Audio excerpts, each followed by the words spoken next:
Good evening students. আশা করি সবাই ভালো আছো। তো তোমাদের ভাষা পাঠের প্রথম অধ্যায় অর্থাৎ ধ্বনি ধ্বনি পরিবর্তন অধ্যায়টি আমরা পড়ছিলাম। তো সেই অধ্যায়ের পরবর্তী বিস্তারিত আলোচনা পর্ব নিয়ে আমি চলে এসেছি। চলো দেখে নেওয়া যাক। প্রথম ক্লাসে ওই ধ্বনির প্রকারভেদ সম্পর্কে আমরা আলোচনা করেছিলাম, নিশ্চয়ই তোমাদের মনে আছে।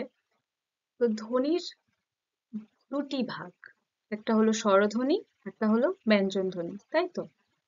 তো স্বরধ্বনি সম্পর্কে আমরা বেশ কয়েকটা ক্লাস জুড়ে আলোচনা করেছি। এবার আসছে দ্বিতীয় নম্বর ভাগটা সম্পর্কে আলোচনা করার পালা, তো যেটা হলো ব্যঞ্জনধ্বনি। তো ব্যঞ্জনধ্বনি কি, কোন ধ্বনিগুলোকে ব্যঞ্জনধ্বনি হিসাবে ধরা হয়, বা কোন ধ্বনিগুলো আবার ব্যঞ্জনধ্বনি সেগুলো বর্ণে রূপান্তর হয়, সেগুলো আমরা এখন শিখব। তো ব্যঞ্জনধ্বনি কাকে বলে? যে ধ্বনি উচ্চারণের সময় মুখবিবরের কোথাও না কোথাও শ্বাসবায়ু সম্পূর্ণরূপে বাধাপ্রাপ্ত হয়, তাকে ব্যঞ্জনধ্বনি বলে। অর্থাৎ এই যে তোমরা স্বরধ্বনি সম্পর্কে জানলে, সেখানে দেখেছো অ, আ, এ, ও, এগুলো উচ্চারণের সময় কি হয়, কোথাও বাধা নেই, তাই না? নির্দ্বিধায় আমরা বলতে পারি অ। মুখের মধ্যে আহ গলায়, কণ্ঠে বা মুখবিবরের কোথাও কোনো বাধা আসছে না, তাই না? সহজেই আমরা বলে দিতে পারি অ, আ, তাই না? তো এখানে তার উল্টোটা, এখানে সেই ধ্বনিগুলো উচ্চারণের সময় মুখবিবরের মধ্যে কোথাও কোথাও না কোথাও, অর্থাৎ জিভ, বা বলা যায় দাঁত, বা তালু, মূর্ধা, মুখবিবরের যে অনেকগুলো স্থান রয়েছে, যেটা প্রথম ক্লাসে দেখানো হয়েছিল সেই ছবিটার মাধ্যমে, সেগুলো নিশ্চয়ই মনে আছে। তো সেই মুখবিবরের সেই সমস্ত স্থানগুলোতে বা মুখবিবরের সেই সমস্ত জায়গাগুলোতে বাধা হয়ে দাঁড়ায়। তো সেই যে ধ্বনিগুলো ওই উচ্চারণের সময় মুখবিবরের মধ্যে আহ যেটা বলি আমরা, যে ধ্বনিটা উচ্চারণ করি, সেটার যে শ্বাস বায়ু যেটা নির্গত হয়, হুম আমরা জেনেছি যে শ্বাসবায়ু নির্গত হওয়ার মধ্যে দিয়েই ধ্বনি সৃষ্টি হয়, তাই তো? তো সেই যে ধ্বনিটা সৃষ্টি হবে, যে আওয়াজটা, সেটা যখন আওয়াজটা হয়, বার হওয়ার সময় মুখবিবরের মধ্যে বাধা প্রাপ্ত হয়, সম্পূর্ণরূপেই বাধা প্রাপ্ত হয়, সেই ধ্বনিগুলোকে বলা হয় ব্যঞ্জন ধ্বনি। ঠিক আছে? তো এই উদাহরণ দিলে তোমরা আরো ভালো করে বুঝতে পারবে। তার আগে একটা কথা বলার, যে আমরা স্বরধ্বনি যেরকম শিখেছি, যে স্বরধ্বনি যে চিহ্নগুলি রয়েছে সেগুলি বর্ণ হিসাবে চিহ্নিত হয়েছে। ব্যঞ্জন ধ্বনিও সেই রকম, যে সেই ধ্বনিগুলো বর্ণ হিসাবেও আবার রূপান্তর হয়। তার কিছু চিহ্ন রয়েছে, যেটা বর্ণ নামে আমরা চিনি, যেটা দিয়ে আমরা লিখতে পারি, বলতে পারি, পড়তে পারি। তো সেই বর্ণগুলো বাংলার বর্ণমালায় স্বরধ্বনি বাদ দিয়ে বা স্বরবর্ণ বাদ দিয়ে বাংলা বর্ণমালায় ব্যঞ্জন বর্ণের সংখ্যা ৩৯টি। হুম তো সেগুলো কি কি দেখো, এখানে ছকের মধ্যে তুলে ধরেছি। ক, খ, গ, ঘ, উয়া, এরকম করে চন্দ্রবিন্দু অবধি যে যে বর্ণগুলো থাকে, তোমরা তো যথেষ্ট বড়, তোমাদেরকে একটা একটা করে আর বলতে হবে না নিশ্চয়ই। তো সেই ক থেকে চন্দ্রবিন্দু অবধি যে বর্ণগুলো রয়েছে, সেই সবগুলোই হলো ব্যঞ্জন বর্ণ। হুম তো এর মধ্যে একটা দেখবে, হুম আহ ব্যঞ্জন বর্ণের মধ্যে আমরা দেখতে পাই দুটো ব থাকে, তাই না? এই দেখো, প, ফ, ব, এখানেও একটা ব রয়েছে, আর একটা থাকে অন্ত্যেজ র, ল, ব তালব্য শ, তাই তো? তো এই যে প, ফর পরে একটা ব, আবার ল এর পরে একটা ব, এই জন্য এখানে যে দুটো ব একই রকমই কাজ করে, কিন্তু বর্ণমালায় এদেরকে ধরা হয়।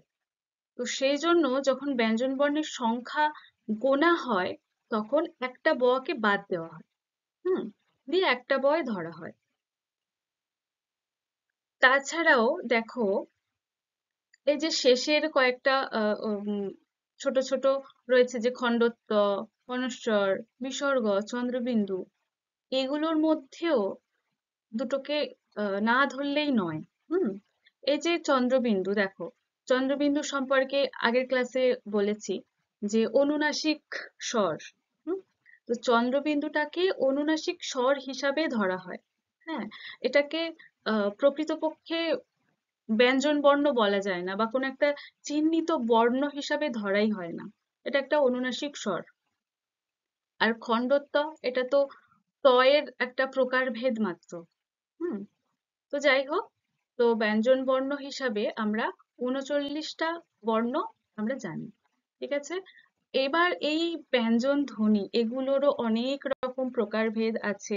স্বরধ্বনি বা স্বরবর্ণতে যেরকম দেখেছো, সেরকম ব্যঞ্জন ধ্বনির ক্ষেত্রেও অনেক রকম উচ্চারণের উপর ভিত্তি করেই অনেক রকম প্রকারভেদ আছে। তো এখন আমরা সেগুলো জানবো। উচ্চারণের সময় ও শ্বাসবায়ু যখন বার হয়, আহ, বললাম একটু আগে যে শ্বাসবায়ু নির্গত হওয়ার মধ্যে দিয়েই ধ্বনি সৃষ্টি হয়। তো সেই আমরা যখন সেই ধ্বনিটা উচ্চারণ করি এবং সেই শ্বাসবায়ুটা যখন বের হয়, সেই বার হওয়ার সময় মুখবিবরের মধ্যে যে বাধা সৃষ্টি হয়, সেই বাধার প্রকৃতি অনুযায়ী ব্যঞ্জন ধ্বনিকে 3টি ভাগে ভাগ করা যায়। সেগুলো কি কি দেখো। একটা স্পৃষ্ট ধ্বনি, একটা ঘৃষ্ট ধ্বনি, ঊষ্ম ধ্বনি, কম্পিত ধ্বনি, তাড়িত ধ্বনি, পার্শ্বিক ধ্বনি, নাসিক্য ধ্বনি আর মহাপ্রাণ ধ্বনি। এই 8টা ভাগ আছে ব্যঞ্জন ধ্বনির। আচ্ছা, এই যে প্রকারভেদগুলোর নাম সম্পর্কে তোমরা যে জানলে, সেগুলো কি? যে স্পৃষ্ট ব্যঞ্জন ধ্বনি বা ঘৃষ্ট ব্যঞ্জন ধ্বনি, এগুলো কি বা কোন কোন ধ্বনিগুলোকে এই এই নির্দিষ্ট ব্যঞ্জন ধ্বনি হিসাবে নাম দেওয়া হয়েছে, সেগুলো জানবো। তো স্পৃষ্ট ব্যঞ্জন ধ্বনি কি বা কাকে বলে? না, উচ্চারণের সময় শ্বাসবায়ু সম্পূর্ণ বাধাপ্রাপ্ত হয়ে বেরিয়ে এলে উচ্চারিত হয় স্পৃষ্ট ব্যঞ্জন ধ্বনি। অর্থাৎ যখন আমরা কোনো ধ্বনি উচ্চারণ করছি, সেই উচ্চারণের সময় যে শ্বাসবায়ুটা নির্গত হয় বা যে শ্বাসবায়ুটা বার হয়ে আসে, সেই শ্বাসবায়ুটা সম্পূর্ণ বাধাপ্রাপ্ত হয়েই বার হয়ে আসলে এবং সেই সম্পূর্ণ বাধাপ্রাপ্ত হয়ে বেরিয়ে যে যে আওয়াজটা উচ্চারিত হয় বা যে ধ্বনিটা উচ্চারিত হয়, সেটাই স্পৃষ্ট ব্যঞ্জন ধ্বনি। যেমন দেখো, ক, ক যখন আমরা উচ্চারণ করছি কি হচ্ছে, একেবারে বাধাপ্রাপ্ত হয়ে থেমে যাচ্ছে না। ক একটা বাধা হয়ে আবার উচ্চারিত হয়ে বার হচ্ছে, তাই না? ত, একটা বাধা আসছে। দেখো, ত যখন বলছি, যখন জিভ গিয়ে উপরে তালুতে ঠেকছে, হয়েই উচ্চারিতটা হচ্ছে। ত, এটা কি হবে তাহলে? স্পৃষ্ট ব্যঞ্জন ধ্বনি। ত, ত যখন আমরা উচ্চারণ করছি, একটা বাধা আসছে, হয়ে তারপরে উচ্চারিত হচ্ছে। হুম। প, প যখন উচ্চারণ করছি কি হচ্ছে, এখানে ওষ্ঠ কাজ করছে, অর্থাৎ ঠোঁট কাজ করছে। তো এখানে ঠোঁটের বাধাপ্রাপ্ত এসেও আবার উচ্চারিত হলো। তাই জন্য এই ক, ট, ত, প, এই এই 4টি ধ্বনিকে পৃষ্ঠ ব্যঞ্জন ধ্বনি বলা হয়। হুম। এরপর আসছে ঘৃষ্ট ব্যঞ্জন ধ্বনি। ঘৃষ্ট ব্যঞ্জন ধ্বনি কি? যে তালুতে ঘর্ষণ হয়ে বা তালুতে ঘর্ষণজনিত কোনো বাধা পেয়ে যে ধ্বনি উচ্চারিত হয়, সেটাই ঘৃষ্ট ব্যঞ্জন ধ্বনি। হুম। তো দেখো, সেই যে আগের দিন যে বলছিলাম যে যে ধ্বনিগুলোর যে নামকরণ করা হয়েছে, সেই নামকরণের মধ্যে দিয়েই কিন্তু তার অর্থগুলো লুকিয়ে থাকে। তো সেরকম দেখো, স্পৃষ্ট, সেখানে কি হচ্ছে, একটা সম্পূর্ণ বাধা হয়ে আবার বেরিয়ে আসছে শ্বাসবায়ুটা। সেই জন্য সেটা স্পৃষ্ট ব্যঞ্জন ধ্বনি হলো। ঘৃষ্ট ব্যঞ্জন ধ্বনি, ঘৃষ্ট মানে কি? ঘর্ষণ। তো এখানে দেখো, এর মধ্যেই অর্থ লুকিয়ে আছে যে কোন ধ্বনিগুলি ঘৃষ্ট ব্যঞ্জন ধ্বনি হতে পারে। হ্যাঁ, ঘৃষ্ট মানে ঘর্ষণ জনিত, বা ঘর্ষণ হয়েই বা ঘর্ষণের মধ্যে দিয়েই বাধা হয়েই তারপরেই উচ্চারিত হয়। হ্যাঁ। তো যেমন দেখো, উদাহরণ দেখো, তাহলে আরো সহজে বুঝতে পারবে। চ, চ যখন উচ্চারণ করছি কি হচ্ছে, জিভটা উপরের তালুতে দন্তমূল মানে পুরোটাই একটা ঘর্ষণ লাগছে, তাই না? হয়ে তারপর বেরোচ্ছে চ, পুরোটা লাগছে। তো সেজন্যই চকে ঘৃষ্ট ব্যঞ্জন ধ্বনি বলা হয়। ঠিক আছে? বর্গীর জ, বর্গীর জ যখন বলছি কি হচ্ছে, জিভটা আবার উপরে তালুতে বা সাইডে একটা ঘর্ষণজনিত আংশিক বাধা পাচ্ছে, তাই না? তো সেই জন্য চ, বর্গীর জ এই দুটোকে ঘৃষ্ট ব্যঞ্জন ধ্বনি হিসাবে ধরা হয়। হুম? তো ঘৃষ্ট ব্যঞ্জন ধ্বনি যদি বলা হয় যে কোন ধ্বনিগুলোকে বলা হয়, তো তোমরা তখন ঘৃষ্ট মানে ঘর্ষণ বা ঘর্ষণজনিত বাধা পাচ্ছে, এটা মনে রেখো, তাহলে বুঝতে সুবিধা হবে বা মনে রাখতে সুবিধা হবে। তারপর আসছে উষ্ম ব্যঞ্জন ধ্বনি। উষ্ম ব্যঞ্জন ধ্বনি কি? যে শ্বাসবায়ু আংশিক বাধা পেয়ে উচ্চারিত হয়।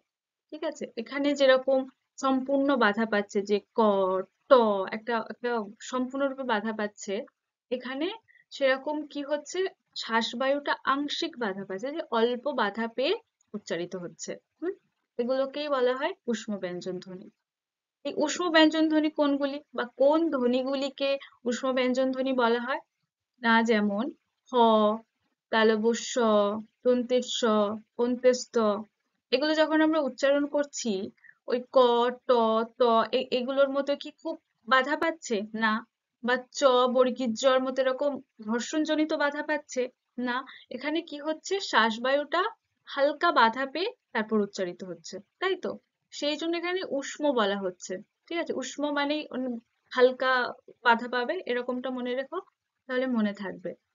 তাহলে এই হ, তালব্য শ, দন্তের স, অন্ত্যের স্থ এগুলো শ্বাসবায়ু আংশিক বাধা পেয়ে উচ্চারিত হয় বলেই এই ধ্বনিগুলোকে উষ্ম ব্যঞ্জন ধ্বনি বলা হয়। ঠিক আছে? তারপর উষ্ম ধ্বনিগুলি যখন উচ্চারণের সময় যেমন আংশিক বাধা পেয়ে উচ্চারিত হয়, তেমনি উষ্ম ধ্বনির মতোই আরো কিছু ব্যঞ্জন ধ্বনি আছে যেগুলি ওরকম আংশিক বাধা পেয়ে উচ্চারিত হয়। সেগুলো কি কি? না, কম্পিত ব্যঞ্জন ধ্বনি, তাড়িত ব্যঞ্জন ধ্বনি আর পার্শ্বিক ব্যঞ্জন ধ্বনি। ঠিক আছে? তো এই যে ব্যঞ্জন ধ্বনিগুলো আমরা জানলাম আহ এতক্ষণ, সেই পুরো ব্যঞ্জন ধ্বনিগুলোকে একসাথে আহ স্পর্শ ধ্বনি বলা হয়। হুম? কিরকম দেখো, তো স্পর্শধ্বনি যে পুরোটাকে মিলে স্পর্শধ্বনি বলা হচ্ছে, সেটা কেমন ভাবে হচ্ছে দেখো, যে আহ, দুটো জিনিস এখানে গুরুত্বপূর্ণ।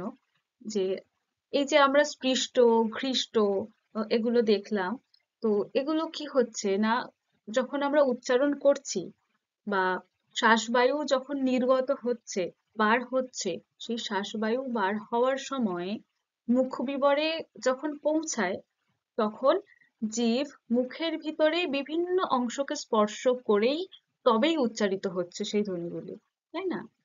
তো সেই সময় যে এই মুখের ভিতরে বিভিন্ন অংশকে স্পর্শ করেই তবেই যে একটা ধ্বনি উচ্চারণ হচ্ছে, এটাকেই বলা হবে স্পর্শধ্বনি। আবার যখন কিছু কিছু ধ্বনি উচ্চারণের সময় শুধু ঠোঁট দুটি কাজে লাগে, বা ঠোঁট দুটি পরস্পরকে স্পর্শ করে বাধা দিয়ে একটা ধ্বনি উচ্চারিত হয়। হুম? তো সেই ধ্বনিগুলোকেও আবার স্পর্শধ্বনি বলা হবে। হুম? তো এতক্ষণ যে আমরা স্পৃষ্ট, ঘৃষ্ট এগুলো সবগুলোর মধ্যেই তারপর ওষ্ঠধ্বনি এগুলোর মধ্যেই রয়েছে, কিন্তু স্পর্শধ্বনি সবগুলোকে মিলিয়েই হচ্ছে। স্পর্শ মানেই তোমরা মনে রাখবে যে জিভ মুখবিবরের মধ্যে যেখানে স্পর্শ করে বাধা হয়ে যে উচ্চারণ হবে যে ধ্বনি, সেটা স্পর্শধ্বনি। এবং মুখবিবরের বাইরের অংশ যেটা ঠোঁট, ওষ্ঠ, ওষ্ঠ দুটোকে পরস্পরকে স্পর্শ করে বাধা দিয়ে ধ্বনি সৃষ্টি হয় তো। হুম? প, ফ, ব, ভ এগুলো কি হচ্ছে, শুধুমাত্র ঠোঁট দুটি কাজে লাগছে, শ্বাসবায়ু বার হয়ে আসছে, মুখবিবরের মধ্যে কোথাও স্পর্শ না হলেও ঠোঁট দুটি পরস্পর বাধা হয়ে দাঁড়াচ্ছে, তাই না? তো ঠোঁট দুটিকে এর মধ্যে বাধা হয়েই তবে উচ্চারিত হচ্ছে এই প, ফ, ব, ভ, ম। হুম? তো সেই জন্য এই এটাও একটা স্পর্শ হচ্ছে, দুটো ঠোঁট তো স্পর্শ হচ্ছে, হয়েই তবে না বাধার সৃষ্টি হচ্ছে। তো সেই জন্য এদেরকেও স্পর্শধ্বনি বলা হয়। হুম? তো যদি বলা হয় যে স্পর্শধ্বনিগুলি কোনগুলিকে স্পর্শধ্বনি বলা হয়, হ্যাঁ, তো ক থেকে ম এই 25টা ব্যঞ্জন ধ্বনিই হলো স্পর্শধ্বনি। হুম, সবগুলি ক থেকে ম পর্যন্ত সব ব্যঞ্জন ধ্বনিগুলি স্পর্শধ্বনি। ঠিক আছে? তো উচ্চারণের সময় বা শ্বাসবায়ু নির্গত হওয়ার সময় মুখবিবরের মধ্যে জিভ মুখবিবরের মধ্যে যেখানে যেখানে স্পর্শ করে বা যে স্থানগুলিতে স্পর্শ করে সেই স্থানের নাম অনুযায়ী এই স্পর্শধ্বনিগুলিকে আবার কতগুলো ভাগে ভাগ করা হয়। সেগুলো দেখো একটা ছকের মধ্যে দিয়ে তোমাদের সামনে তুলে ধরেছি। দেখো সেই ভাগগুলোকে আবার যে কোন কোন ধ্বনিগুলি সেই আলাদা আলাদা উম, ধ্বনি হিসাবে চিহ্নিত হচ্ছে সেটাও এর মধ্যে দেওয়া আছে। তো সেই ভাগগুলো আসলে এইগুলি দেখো: কণ্ঠধ্বনি, তালব্য ধ্বনি, মূর্ধন্য ধ্বনি, দন্তধ্বনি আর ওষ্ঠধ্বনি। ঠিক আছে? এই 5টা ভাগে ভাগ করা হয়েছে স্পর্শধ্বনিগুলিকে। তো এই ধ্বনিগুলির মধ্যে কোন কোন ব্যঞ্জন ধ্বনিগুলি চিহ্নিত হচ্ছে, হ্যাঁ, সেগুলো দেখো। তো ক, খ, গ, ঘ, ঙ। দেখবে তোমরা যখন ছোটবেলায় শিখেছো আহ, স্বরবর্ণ ব্যঞ্জন বর্ণ পড়া শিখেছো, সেই যে বইটাতে দেওয়া ছিল দেখবে একটা একটা লাইন করে, হুম, ক, খ, গ, ঘ, ঙ, তারপরের লাইনে আবার চ, ছ বর্গীয় জ, ঝ, ঞ, তারপরের লাইনে আবার ত, ঠ, ড, ঢ মূর্ধন্য, আবার তারপরের লাইনে ত, থ, দ, ধ দন্তান্ন, তারপরের লাইনে আবার এরকম করে সাজিয়ে একটা একটা বইতে তোমরা ছোটবেলায় শিখেছো, তাই তো? তো সেই অনুযায়ী সেইটা যদি তোমরা মনে রাখো, এখানে একদমই সহজে তোমরা বুঝতে পারবে বা মনে রাখতে পারবে। তো সেই যে লাইন বাই লাইন সেই অনুযায়ী এখানে কিন্তু উম, স্পর্শধ্বনিগুলি ভাগ করা হচ্ছে বা নামকরণ করা হচ্ছে। হুম, তো দেখো প্রথম লাইনটা কি ছিল? ক, খ, গ, ঘ, ঙ, তাই তো? এই 5টা ছিল।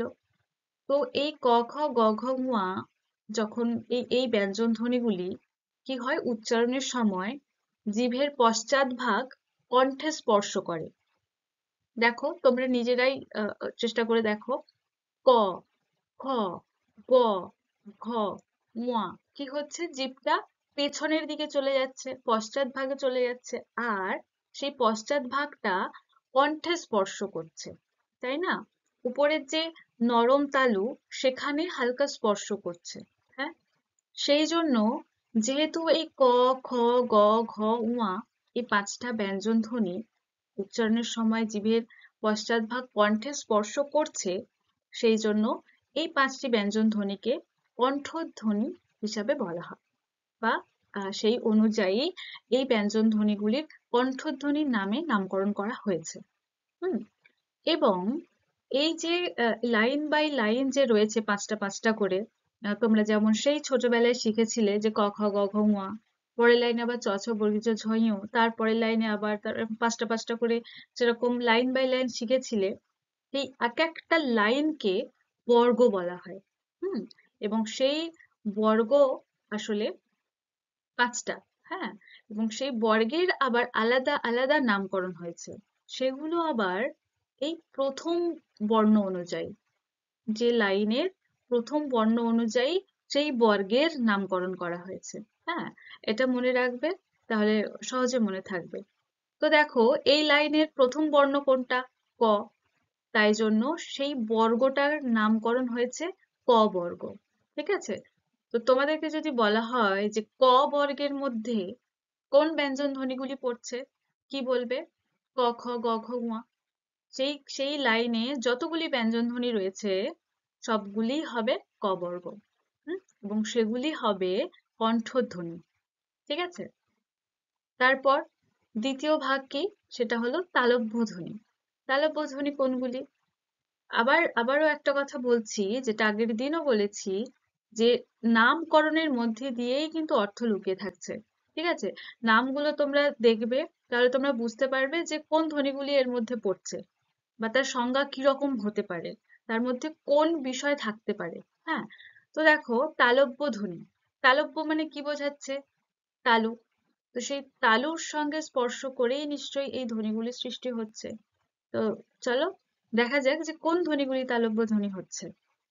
এই যে চ, ছ, বর্গীয় জ, ঝ, ঞ, এই 5টি হলো তালব্য ধ্বনি। দেখো, এই ব্যঞ্জন ধ্বনিগুলি যখন আমরা উচ্চারণ করছি তখন আমাদের জিভের অবস্থান কোথায় যাচ্ছে? চ, চ যখন উচ্চারণ করছি জিভটা গিয়ে মধ্যভাগে তালুতে স্পর্শ করছে, তাই না? ছ, বর্গীয় জ, ঝ, ঞ কি হচ্ছে? এই টোটাল 5টাই কিন্তু যখন উচ্চারণ করছি আমরা জিভটা উপরের মধ্যভাগে তালুতে গিয়েই স্পর্শ করছে। তো যেহেতু এই চ, ছ, বর্গীয় জ, ঝ, ঞ এই 5টি ব্যঞ্জন ধ্বনি উচ্চারণের সময় জিভের মধ্যভাগ তালু স্পর্শ করে, তাই এই ব্যঞ্জন ধ্বনিগুলিকে তালব্য ধ্বনি বলা হয়। হুম এবং এই চ, ছ, বর্গীয় জ, ঝ, ঞ এই 5টা ব্যঞ্জন ধ্বনি কোন বর্গের মধ্যে পড়বে? কি বলেছিলাম যে প্রথম বর্ণ, সেই লাইনের প্রথম বর্ণ অনুযায়ী বর্গের নামকরণ করা হয়। তাহলে কি হবে? এটা চ বর্গ, অর্থাৎ চ বর্গের মধ্যেই এই চ, ছ, বর্গীয় জ, ঝ, ঞ এই ধ্বনিগুলি পড়ছে। ঠিক আছে? তারপর 3 নম্বর ভাগ কি? মূর্ধন্য ধ্বনি। মূর্ধন্য ধ্বনি কি? এর মধ্যে কোনটা প্রধান লাগছে? যে মূর্ধা, তাই তো? এর মূল বিষয় হলো মূর্ধা।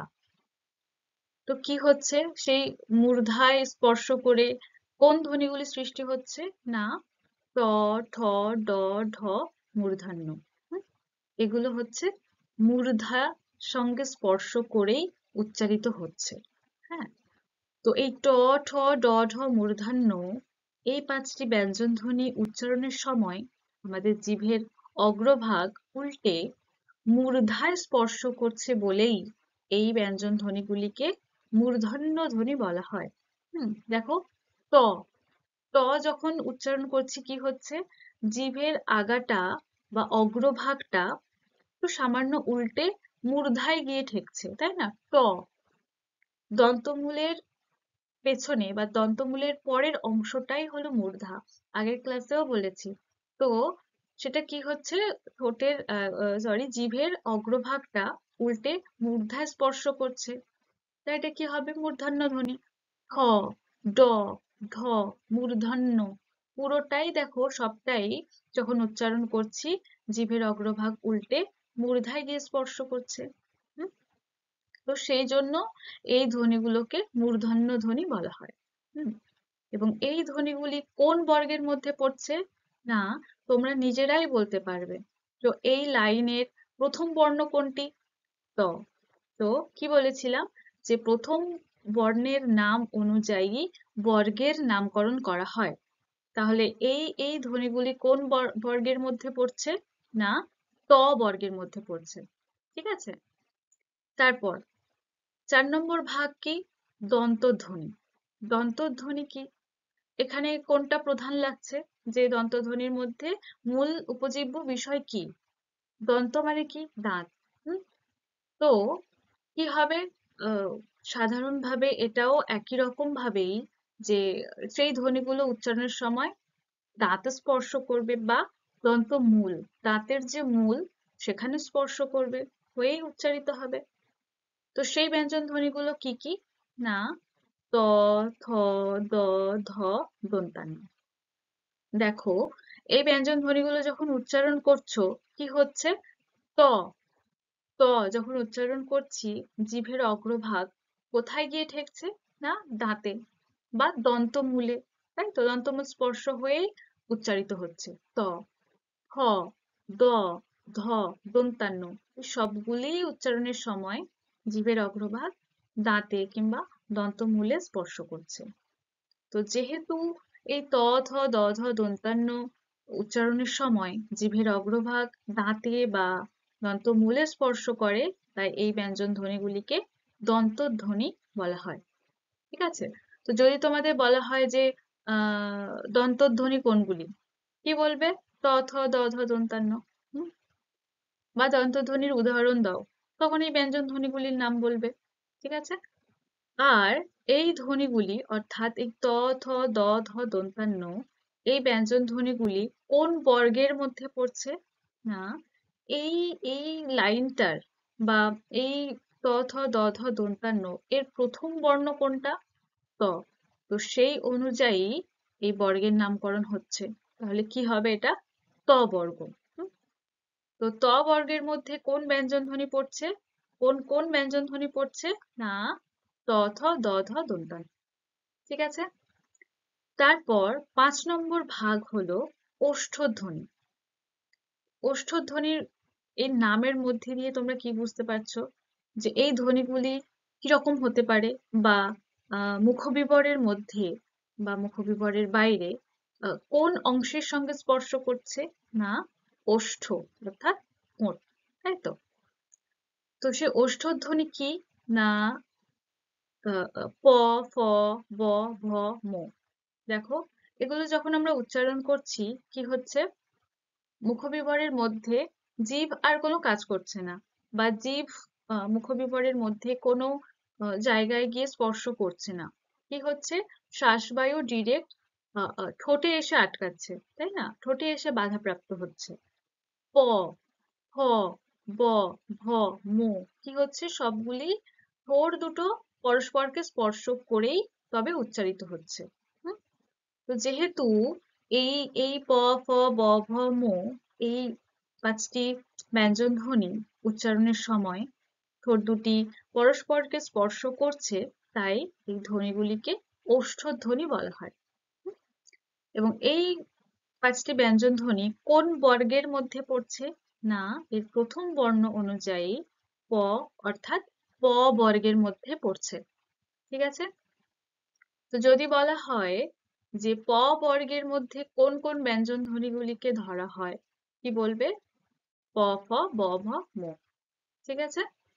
তারপর এতক্ষণ আমরা দেখলাম যে উচ্চারণের স্থানের উপর নির্ভর করেই বা উচ্চারণের স্থানের উপর জোর দিয়েই স্পর্শধ্বনিগুলির শ্রেণীবিভাগ করা হয়েছে, তাই তো? অর্থাৎ উচ্চারণের স্থানটা গুরুত্বপূর্ণ ছিল। তো সেই রকম উচ্চারণের স্থান ছাড়াও ব্যঞ্জনধ্বনির ক্ষেত্রে আরো দুটি গুরুত্বপূর্ণ দিক আছে। সেগুলি হলো, একটা হলো শ্বাসবায়ুর পরিমাণ, আর একটি হলো স্বরতন্ত্রীর কম্পন। হুম? আগে দেখি আমরা শ্বাসবায়ুর পরিমাণ অনুযায়ী কিভাবে স্পর্শধ্বনি শ্রেণীবিভাগ হয়। তো কি না, যেহেতু এটা শ্বাসবায়ুর পরিমাণ, অর্থাৎ যে ব্যঞ্জন ধ্বনিগুলি উচ্চারণের সময় শ্বাসবায়ুর পরিমাণটাই গুরুত্বপূর্ণ। হ্যাঁ, তো সেই শ্বাসবায়ুর পরিমাণের ওপর নির্ভর করে বা ভিত্তি করেই স্পর্শধ্বনিগুলিকে আবার দুটি ভাগে ভাগ করা যায়। কি কি? একটা হলো অল্প প্রাণধ্বনি, আর একটা হলো মহাপ্রাণধ্বনি। অল্প প্রাণধ্বনি কি? না, যে ব্যঞ্জন ধ্বনিগুলি উচ্চারণের সময় শ্বাসবায়ুর পরিমাণ কম লাগে সেটা হবে অল্প প্রাণধ্বনি। দেখো, নামের মধ্যে দিয়েই তোমাদের মনে থাকবে অল্প প্রাণ, অল্প মানে কম শ্বাস লাগবে। ঠিক আছে? তো সেই অল্প প্রাণ ধ্বনিগুলি কি কি? না, ক, খ, চ, ছ, ত, থ, ত, থ, প, ফ। এই ব্যঞ্জন ধ্বনিগুলো যখন আমরা উচ্চারণ করছি, দেখো শ্বাসবায়ু কম লাগছে। ক, খ, বেশি কষ্টও হচ্ছে না, বা শ্বাসবায়ু কম লাগছে, তোমরা বুঝতেই পারছো। তো সেই জন্য এই ব্যঞ্জন ধ্বনিগুলোকে অল্প প্রাণ ধ্বনি বলা হয়। তাহলে অল্প প্রাণ মানেই কম শ্বাসবায়ু লাগে। ঠিক আছে? দ্বিতীয় নম্বর ভাগ হলো মহাপ্রাণ ধ্বনি। তো মহাপ্রাণ ধ্বনি কি? না, যে ব্যঞ্জন ধ্বনিগুলি উচ্চারণের সময় শ্বাসবায়ুর পরিমাণ বেশি লাগে সেটা মহাপ্রাণ ধ্বনি। এখানে মহাপ্রাণ, মহা মানে কি? একটা মহৎ কিছু, বড় কিছু, বিশাল কিছু বোঝায়। তো এক্ষেত্রে তোমাদের মনে থাকবে এটা, যে মহাপ্রাণ মানে বেশি শ্বাস লাগে। ঠিক আছে? তো সেই মহাপ্রাণ ধ্বনিগুলো কোনগুলো? যে গ, ঘ, বর্গীয় জ, ঝ, ড, ঢ, দ, ধ, ব, ভ। এই ধ্বনিগুলো যখন উচ্চারণ করছো, দেখো এটা শ্বাসবায়ু বেশি লাগছে। গ, এটা যেমন ক, খ, কি হচ্ছে? কম শ্বাস লাগছে, সহজেই বার হয়ে আসছে। গ, ঘ, একটা একটা ভারী ভারী কাজ করছি, তাই না? শ্বাসবায়ু বেশি লাগছে, শ্বাসবায়ুর পরিমাণ। তো সেই জন্য এই ধ্বনিগুলোকে মহাপ্রাণ ধ্বনি বলা হয়। ঠিক আছে? তারপর আরো একরকম আছে, যেটা যেটা অনুযায়ী বা যেটার উপর নির্ভর করে স্পর্শধ্বনির শ্রেণীবিভাগ করা হয়। সেটা কি? সেটা হলো স্বরতন্ত্রীর কম্পন। স্বরতন্ত্রী কি? তোমাদের প্রথম দিকে আলোচনা হয়েছিল, বাকযন্ত্রের যখন আলোচনা হচ্ছিল তখন তোমাদেরকে বলা হয়েছিল যে শ্বাসনালী রয়েছে, শ্বাসনালীর ওপরেই স্বরযন্ত্র রয়েছে, অর্থাৎ স্বরযন্ত্রের অবস্থান, তাই তো? তো সেই স্বরযন্ত্রের মধ্যে যে দুটো পাতলা তন্ত্রী থাকে, সেই তন্ত্রীগুলোকেই স্বরতন্ত্রী বলা হয়, তাই তো? মনে আছে তো? সেই স্বরতন্ত্রীর কম্পনের উপর নির্ভর করে স্পর্শধ্বনিগুলোকে আবার দুটি ভাগে ভাগ করা হয়। কি কি? একটা হলো ঘোষ ধ্বনি, একটা হলো অঘোষ ধ্বনি। ঘোষ ধ্বনি কি? কাকে বলে? না, যে ব্যঞ্জন ধ্বনিগুলি উচ্চারণের সময় স্বরতন্ত্রীর কম্পন বেশি হয় বা স্বরতন্ত্রী বেশি করে কম্পন হয় এবং কণ্ঠস্বর গম্ভীর হয়ে যায়, সেই ধ্বনিগুলোকে বলা হয় ঘোষ ধ্বনি। তো সেগুলো কি কি? দেখো, খ, ঘ, ছ। দেখো, এগুলো যখন উচ্চারণ করছি কি হচ্ছে, স্বরতন্ত্রীটা কাঁপছে, বেশি কাঁপছে, তাই না? তার কম্পন বৃদ্ধি পাচ্ছে, তাই তো? এবং কণ্ঠস্বর দেখো একটু গম্ভীর হয়ে হচ্ছে। খ, ঘ, ছ, হ্যাঁ, ঝ। কি হচ্ছে? একটা একটা প্রেসার পেয়ে তারপরেই উচ্চারণ হচ্ছে, তাই তো? তারপরে দেখো খ, ঢ, হ, ধ, ফ, ঘ। এই সবগুলিই যখন উচ্চারণ করছি দেখো, এটা স্বরতন্ত্রীটা কাঁপছে, তাই তো? এবং কণ্ঠস্বর একটু গম্ভীর হয়ে আসছে। হ্যাঁ, তো সেই জন্য এই ধ্বনিগুলোকে ঘোষ ধ্বনি বলা হয়। ঠিক আছে? যদি তোমাদেরকে বলা হয় যে ঘোষ ধ্বনি কোনগুলি, বা কয়েকটি ঘোষ ধ্বনি কয়েকটি ঘোষ ধ্বনি লেখো, নাম লেখো, তখন এই ধ্বনিগুলির মধ্যে কয়েকটা লিখলে হবে, কিংবা সবগুলো লিখলেই হবে। ঠিক আছে? তারপর দ্বিতীয় নম্বর হলো অঘোষ ধ্বনি। অঘোষ ধ্বনি কি? কাকে বলে? না, এই ঘোষ ধ্বনি যেমন, অঘোষ তার উল্টো। মনে হচ্ছে না যে নাম দেখে যে ঘোষ অঘোষ, ঘোষের বিপরীত অঘোষ, এরকম? তো একদমই সেরকমই, যে ঘোষের বিপরীত। ঘোষে যেমন আহ গম্ভীর হয়, স্বরতন্ত্রটা বেশি করে কাঁপে, হ্যাঁ, অঘোষে তার উল্টো। তো অঘোষ ধ্বনি যখন উচ্চারিত হয়, বা যে ধ্বনি উচ্চারণ করতে স্বরতন্ত্রী কম কাঁপে এবং আহ গম্ভীর হয় না কণ্ঠস্বর, সেগুলোকে বলা হয় অঘোষ ধ্বনি। হুম? অঘোষ ধ্বনি কোনগুলি? ক, গ, চ, বর্গীর জ, ট, দ। এগুলো দেখো যখন উচ্চারণ করছো, আহ স্বরতন্ত্রীটা কি কম কাঁপছে, তাই না? এবং কণ্ঠস্বরটা কি হালকা হচ্ছে, তাই না? গম্ভীর থাকছে না, গম্ভীর হয় না। ক, দেখো খ, খ একটা প্রেসার পেয়ে তারপর আওয়াজটা বেরোচ্ছে বা উচ্চারিত হচ্ছে। ক, ক যখন উচ্চারণ করছি কি হচ্ছে, স্বরতন্ত্রী কাঁপছে না, কণ্ঠস্বরও গম্ভীর হচ্ছে না, তাই না? সেজন্য এগুলোকে অঘোষ ধ্বনি বলা হয়। এছাড়াও দেখো ত, দ, প, ব, এগুলোকেও অঘোষ ধ্বনি বলা হয়। ঠিক আছে? তো ঘোষ অঘোষ, এই যে বললাম যে নামের মধ্যে দিয়েই তার অর্থ থাকে, এটাও তোমাদের মনে থাকবে যে ঘোষ মানে একটা গম্ভীর গাম্ভীর্য থাকবে কণ্ঠস্বরের মধ্যে, অঘোষ কোনো গাম্ভীর্য থাকবে না, অর্থাৎ স্বরতন্ত্রী কম্পন থাকবে না। হুম? তোমাদের মনে রাখার উপায় আর কি। তো এই ধ্বনিগুলি ছাড়া আরো একটি ধ্বনি, যে হলো নাসিক্য ধ্বনি। হ্যাঁ, তো নাসিক্য ধ্বনি সম্পর্কেও আগের ক্লাসে একটু একটু আলোচনা হয়েছে। তো এগুলোকে ব্যঞ্জন ধ্বনির মধ্যেও যেহেতু ধরা হয়, তাই এখানে আরো একবার আলোচনা হবে। তো নাসিক্য ধ্বনি কি? জেনেছিলাম আমরা যে নাক দিয়ে যে যখন শ্বাসবায়ু নির্গত হয়, সেই নির্গত হওয়ার সময় যে ধ্বনি সৃষ্টি হয়, সেটাই নাসিক্য ধ্বনি, তাই তো? নাকি স্বর, নাকি নাকি আওয়াজ, সেটাই নাসিক্য ধ্বনি। হুম? তো কি হয় এই নাসিক্য ধ্বনিগুলির মধ্যে কোনগুলোকে ধরা হয়? দেখো, উয়া, ইয়, মূর্ধন্য, দন্তান্ন, ম, এই ধ্বনিগুলো যখন উচ্চারণ হয় তখন কি হয়? শ্বাসবায়ু মুখবিবরের পরিবর্তে নাসিকা গহ্বর অর্থাৎ নাকের মধ্যে দিয়ে বেরিয়ে আসে, তাই না? তো যেহেতু এই এই উয়া, ইয়, মূর্ধন্য, দন্তান্ন, ম এই ধ্বনিগুলো উচ্চারণের সময় মুখবিবরের পরিবর্তে, মুখবিবরের বদলে নাকের মধ্যে দিয়ে বা নাসিকা গহ্বরের মধ্যে দিয়ে বেরিয়ে আসে, তাই এই ধ্বনিগুলোকে নাসিক্য ধ্বনি বলা হয়। ঠিক আছে?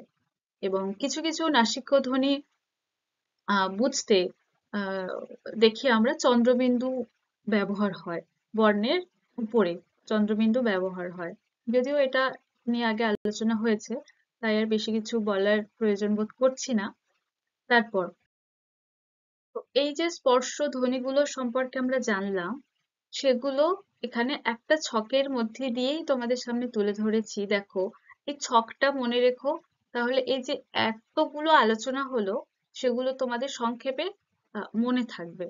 দেখো, আহ কি ছিল প্রথমে, যে বর্ণগুলো ছিল, যে ব্যঞ্জন বর্ণ ক, খ, গ, ঘ, ঙ, তার পরের লাইনে চ, ছ, বর্গীয় ঝ, ঞ, এরকম করে যে বর্গগুলো ছিল, দেখো এখানে কতগুলো ভাগ দেখানো হয়েছে, যে একটা বর্গ, হুম কোথা থেকে উচ্চারণ হচ্ছে, জীব মুখবিবরের মধ্যে কোথায় স্পর্শ করছে, বা মুখবিবরের বাইরের কোন প্রত্যঙ্গে স্পর্শ হয়েই উচ্চারিত হচ্ছে, সেই উচ্চারণ স্থান।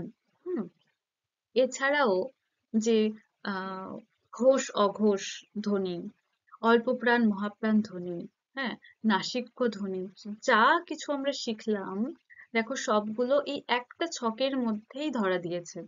দেখো, তো কয়টা বর্গ ছিল মোট? 5টি বর্গ। কি কি? ক বর্গ, চ বর্গ, ট বর্গ, ত বর্গ আর প বর্গ। ঠিক আছে? তো ক বর্গের মধ্যে কোন কোন ধ্বনিগুলি পড়ছে বা বর্ণগুলি পড়ছে? দেখো, পরপরই দেওয়া রয়েছে, ক, খ, গ, ঘ, ঙ। তারপর চ বর্গের মধ্যে কোন কোন ধ্বনিগুলি আছে? চ, ছ, বর্গীয় ঝ, ঞ। দেখছো, পরপর দেওয়া আছে। তো যাই হোক, তো ক বর্গ যেটা, সেই মানে ক বর্গের মধ্যে যে যে ব্যঞ্জন ধ্বনিগুলি পড়ছে সেগুলির উচ্চারণ স্থান কি ছিল, বা উচ্চারণ স্থান অনুযায়ী সেই ব্যঞ্জন ধ্বনিগুলির কি নাম দেওয়া হয়েছিল? না, তো ক বর্গের উচ্চারণ স্থান কি ছিল? কণ্ঠ, অর্থাৎ জীব পশ্চাতে গিয়ে সেখানে কণ্ঠের সঙ্গে স্পর্শ করছে, তাই সেটা কি ছিল? কণ্ঠধ্বনি। তো এখানে উচ্চারণ স্থান কণ্ঠ, অর্থাৎ এই ক বর্গের নাম কি ছিল? কি মনে থাকবে? যে কণ্ঠধ্বনি। ঠিক আছে? এবং এই ক বর্গের মধ্যে কোন কোন ধ্বনিগুলি ছিল সেগুলোও পরপর দেওয়া আছে, ক, খ, গ, ঘ, ঙ। এবং কোনগুলো অল্প প্রাণ, কোনগুলো মহাপ্রাণ, সেগুলোও দেওয়া থাকছে। যে ক সেটা অল্প প্রাণ, খ সেটা মহাপ্রাণ, গ আবার অল্প প্রাণ, ঘ মহাপ্রাণ। দেখছো? আচ্ছা, তারপরে দেখো চ বর্গ। তো চ বর্গের উচ্চারণ স্থান কি ছিল? তালু, অর্থাৎ জীব তালুতে গিয়ে স্পর্শ করবে, অর্থাৎ তালব্য ধ্বনি ছিল, তাই তো? তালু। তো চ বর্গের মধ্যে কোন কোন ব্যঞ্জন ধ্বনি পড়ছে? দেখো, পরপর সাজানো রয়েছে, চ, ছ, বর্গীয় জ, ঝ, ঞ। এবং এর মধ্যেও কোনটা অল্প প্রাণ, কোনটা মহাপ্রাণ, সেগুলোও রয়েছে। ঘোষ অঘোষ রয়েছে, হ্যাঁ, কোনগুলো অঘোষ ধ্বনি। দেখো, এই বক্স দুটো বক্স, যা যা রয়েছে, যেসব ব্যঞ্জন ধ্বনি, সেগুলো এই অঘোষ ধ্বনির মধ্যে পড়ছে। আবার দেখো, এটাও অল্প প্রাণ মহাপ্রাণের মধ্যে থাকছে। আবার এই দুটো বক্স দেখো, যেগুলো যেগুলো ব্যঞ্জন ধ্বনি রয়েছে সেগুলো আবার ঘোষ ধ্বনির মধ্যে পড়ছে, তাই তো? আবার দেখো, একটা নাসিক্য ধ্বনি আমরা যে পড়লাম শেষে, সেগুলোকেও আলাদা করে একটা বক্সে থাকছে। তো যাই হোক, তারপরে কি ছিল? 3 নম্বর বর্গ কি ছিল? ট বর্গ, তাই তো? তো ট বর্গের উচ্চারণ স্থান কি ছিল? মূর্ধা, অর্থাৎ ট বর্গের যে সমস্ত ব্যঞ্জন ধ্বনি আছে, যেগুলো উচ্চারণ করতে জীব উল্টে মূর্ধাতে গিয়ে স্পর্শ করে। তাই এই বর্গের নাম কি ছিল? মূর্ধন্য ধ্বনি, তাই তো? এই ট বর্গের মধ্যে কোন কোন ধ্বনি পড়ছে দেখো, সেগুলোও আছে। ট, ঠ, ড, ঢ, মূর্ধন্য। হ্যাঁ, তারপরে আসছে কি 4 নম্বর বর্গ, কি ছিল? ত বর্গ, তাই তো? এই ত বর্গের উচ্চারণ স্থান কি ছিল? অর্থাৎ ত বর্গের মধ্যে যে সমস্ত ব্যঞ্জন ধ্বনি ছিল সেগুলো উচ্চারণ করতে জীব মুখবিবরের মধ্যে কোথায় স্পর্শ করত?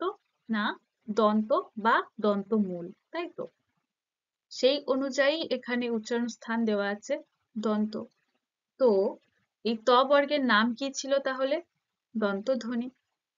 এবং এই ত বর্গের মধ্যে কোন কোন ব্যঞ্জন ধ্বনি থাকছে দেখো, ত, থ, দ, ধ, দন্তান্ন। হুম? তারপর 5 নম্বর বর্গ কি ছিল? প বর্গ, তাই তো? তো প বর্গের উচ্চারণ স্থান কি ছিল? অর্থাৎ প বর্গ এর মধ্যে যে যে ব্যঞ্জন ধ্বনি থাকছে সেগুলো উচ্চারণ করতে কোন প্রত্যঙ্গ ব্যবহার হচ্ছে? কি ছিল? ওষ্ঠ, তাই তো? তো সেই জন্য এই প বর্গের যে ব্যঞ্জন ধ্বনি সেগুলোর নাম কি ছিল? না, ওষ্ঠধ্বনি। হুম? তো সেই প বর্গের মধ্যে যে ব্যঞ্জন ধ্বনিগুলো থাকছে সেগুলো কি কি? প, ফ, ব, ভ, ম, এগুলো পরপর দেওয়া আছে। এবং যে শেষে যে নাসিক্য ধ্বনি আমরা শিখলাম সেগুলোও আলাদা বক্সে দেওয়া আছে, দেখো শেষের গুলো। এই যে প্রত্যেকটা বর্গ তার যে শেষের যে যে বর্ণগুলো ছিল, যেমন শুরুর যে বর্ণগুলো ছিল সেগুলো অনুযায়ী বর্গের নামকরণ হয়েছে, সেই রকম সেই প্রত্যেকটা বর্গের শেষের যে বর্ণ ছিল সেই বর্ণ অনুযায়ী সেই ধ্বনিগুলোকে বলা হয় নাসিক্য ধ্বনি। সেই বর্ণগুলোকে বলা হয় নাসিক্য বর্ণ। ঠিক আছে?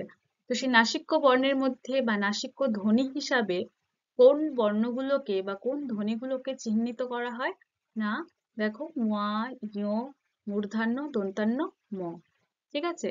তো এই একটা ছকের মধ্যে সেই 25টি যে ধ্বনি অর্থাৎ ক থেকে ম পর্যন্ত যে পুরো স্পর্শ ধ্বনি সেগুলো এর মধ্যে তুলে ধরা হয়েছে। ঠিক আছে? তো আজকে যে ব্যঞ্জন ধ্বনি সম্পর্কে আলোচনা করা হলো, তো সেগুলো আশা করছি তোমরা বুঝতে পেরেছো, কোথাও অসুবিধে নেই। এবং যদিও বা কোথাও অসুবিধে থেকে থাকে অবশ্যই তোমরা আমাকে জানাবে। হুম? তো এখানেই আমি আমার ক্লাস শেষ করছি। দেখা হচ্ছে পরের ক্লাসে ধ্বনি, ধ্বনি পরিবর্তন এই অধ্যায়ের পরবর্তী অংশ নিয়ে। ধন্যবাদ।